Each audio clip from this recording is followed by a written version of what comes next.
ओवीस kitchen या recipe चॅनलमध्ये तुमचे स्वागत आहे. तर आज आपण शंकरपाळी कशी बनवायची ते पाहणार आहोत. अगदी किलोच्या प्रमाणात आणि वाटीच्या प्रमाणाने मी इथे मोजून दाखवणार आहे आणि त्यानुसारच ही शंकरपाळी आपण बनवणार आहोत. खूपच अचूक प्रमाण सांगणार आहे. या जर प्रमाणाने तुम्ही जर शंकरपाळी केली तर तुमची शंकरपाळी अजिबातच फसणार नाही आणि अगदीच खुसखुशीत होईल. अगदी बिस्किटासारखी खुसखुशीत झालेली आहे आणि खूपच सहज तयार होते. अजिबातच तेलात विरघळणार देखील नाही आणि कडक देखील होणार नाही आणि तुम्ही पाहू शकता छान लेअर देखील सुटतात. त्यामुळे यानुसार तुम्ही एकदा नक्की शंकरपाळी बनवून बघा. तर इथे पाहू शकता तुम्ही मी 4.5 वाटी मैदा घेतलेला आहे. जर वजनाप्रमाणे जर पाहिला तर हा अर्धा किलोचा इतका मैदा आहे. चाळणीने अगोदर मी चाळून घेतलेला आहे मैदा व्यवस्थित. तर या वाटीने मी सगळं माप मोजून घेणार आहे. तर या वाटीने 4.5 वाटी मैदा घेतलेला आहे. मैदा छान तुम्हाला चाळूनच घ्यायचा आहे, कारण की त्यामध्ये काही खडे किंवा आळे वगैरे असू शकते. त्याच्यामुळे मैदा घेताना चाळूनच घ्या. आता त्याच वाटीने आपण इथे 1 वाटी साखर घेतलेली आहे. सेम तीच वाटी इथे मी वापरलेली आहे. जर वजनाप्रमाणे बघितलं तर ही 200 ग्रामच्या आसपास साखर असू शकते आणि त्याच वाटीने 2 वाट्या मी इथे पाणी घेतलेलं आहे. तर हेच वजन वापरून तुम्ही बरोबर सामान घ्या. आता ही वाटी 1 वाटी साखर आपण पाण्यामध्ये घालून घेऊया आणि गॅसवरती ठेवून आपल्याला हे छान साखर वितळेपर्यंत गॅस चालू ठेवायचा आहे. आपल्याला याचा पाक करायचा नाही आहे, फक्त साखर वितळून घ्यायची आहे आणि मग गॅस बंद करून घ्यायचा आहे. तर इथे मैद्यामध्ये थोडंसं मीठ घालून घेऊया. कोणत्याही गोडाच्या पदार्थात थोडं तरी मीठ घालाच. इथे मी सुंठ आणि विलायचीची पावडर घातलेली आहे. तर ही रेडीमेड पावडर आहे. तुम्ही घरी देखील तयार करा आणि जर तुम्हाला जायफळ पावडर यामध्ये घालायची असेल ती देखील तुम्ही इथे घालू शकता. आता सुंठ पावडर आणि मीठ घालून झालं की हाताने मिक्स करून घेऊया आणि त्याच वाटीने मोजून मी इथे तूप घेतलेलं आहे. तर पूर्ण 1 वाटी तूप घेतलेलं नाही आहे मी इथे. 1 वाटीला थोडंसं कमी घ्यायचं आहे. याच प्रमाणाने घ्या. तूप जर थोडं जरी जास्त झालं तर तुमची शंकरपाळी तेलात विरघळू शकते. त्याच्यामुळे तुपाचं प्रमाण हेच घ्या. तर आता सर्व तूप आपण इथे घालून घेऊया. तर तूप हे मी इथे गरम करून घेतलं नव्हतं. थंडच तूप यामध्ये घातलेलं आहे. जर तुमचं तूप जर गोठलेलं असेल तर तुम्ही ते गरम करून घ्या आणि मग पुन्हा थंड करून यामध्ये घाला. आता आपण हातावरती छान असं हे पीठ चोळून घेणार आहे. पूर्ण मैद्याला हे तूप लागलं पाहिजे, त्यामुळे एक 5 ते 6 मिनटं तरी छान चोळून घ्या. तर इथे तुम्ही पाहू शकता छान असं तूप मी मैद्याला चोळून घेतलेलं आहे आणि रंग देखील आपला मैद्याचा कलर चेंज झालेला आहे. अशा पद्धतीने मूठ बांधली की छान त्याचा एक घट्ट गोळा झाला पाहिजे. जर असं पीठ जर तयार झालं तर तुमचं तूप अगदी व्यवस्थित असं झालेलं आहे आणि अचूक प्रमाण झालेलं आहे तुपाचं. तर आता आपण यामध्ये जो पाक करून घेतलेला होता, म्हणजे जे साखर विरघळून घेतलेली होती ती यामध्ये घालून घेऊया. साखर विरघळून घेतली की आपण ते थंड करून घ्यायचं आहे, मगच यामध्ये घालून घ्यायचं आहे आणि एकदम ते पाणी ओतू नका. अगदी थोडं थोडं करून आपल्याला हे पाणी ओतायचं आहे.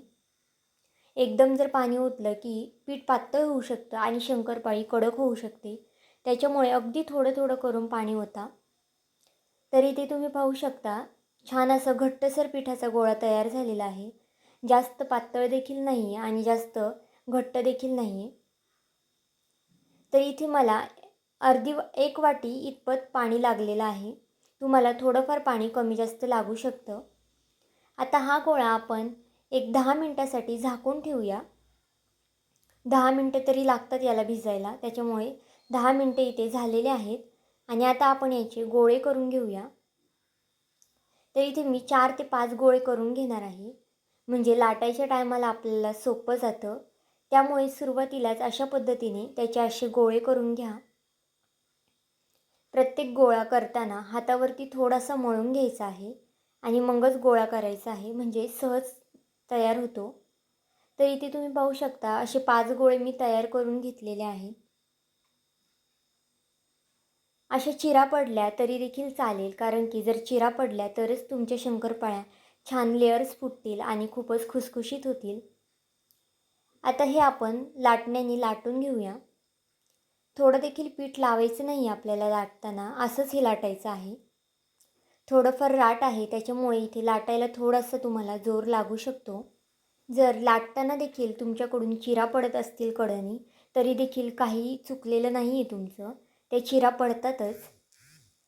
जर चिरा पडल्या तर उलट शंकरपाळी छान लेयर्स फुटतात आणि खूपच खुसखुशीत होतात.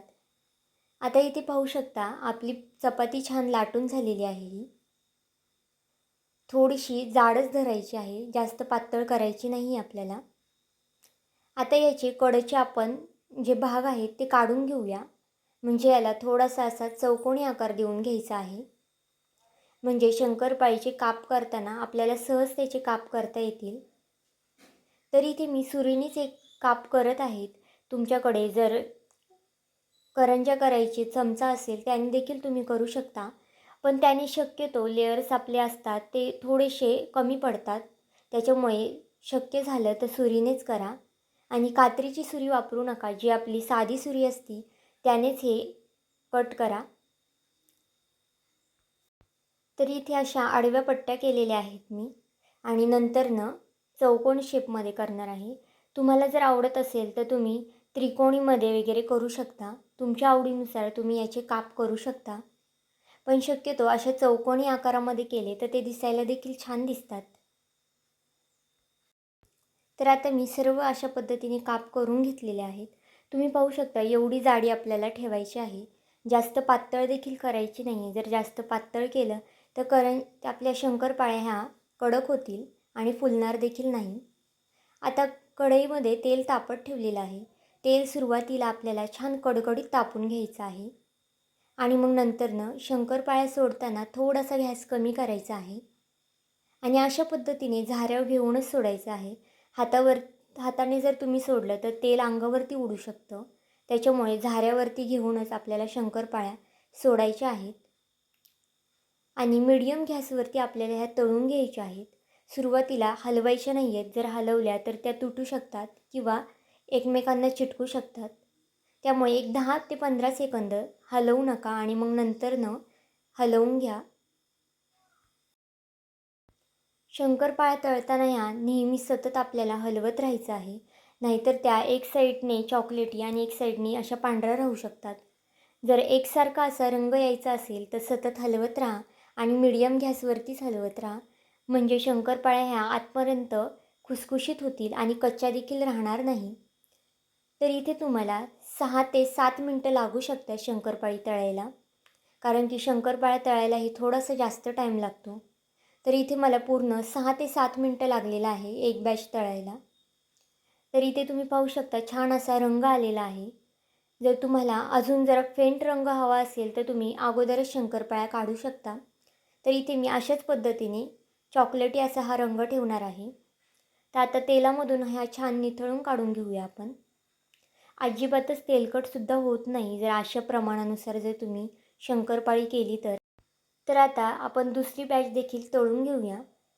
दुसरी बॅच तळताना देखील आपल्याला गॅस फास्ट करायचा आहे अगोदर. तेल सुरुवातीला छान कडकडीत तापून घ्यायचं आहे आणि मग नंतरनं मीडियम ठेवायचं आहे. अशाच पद्धतीने इथं सर्व शंकरपाळ्या मी तळून घेणार आहे. तुम्ही ही पद्धत एकदा नक्की करून बघा. तुमची शंकरपाळी अजिबातच चुकणार नाही आणि खूपच परफेक्ट होईल. तर इथे तुम्ही पाहू शकता अशा पद्धतीने आपल्या सर्व शंकरपाळ्या तळून झालेल्या आहेत आणि खूपच खुसखुशीत झालेल्या आहेत आणि भरपूर लेयर्स देखील आलेले आहेत. तर आजची रेसिपी तुम्हाला कशी वाटली मला हे कमेंट करून सांगायला विसरू नका आणि जर चॅनलवरती नवीन असाल तर सबस्क्राईब करायला विसरू नका. भेटूया आपण पुन्हा एका नवीन रेसिपीसोबत.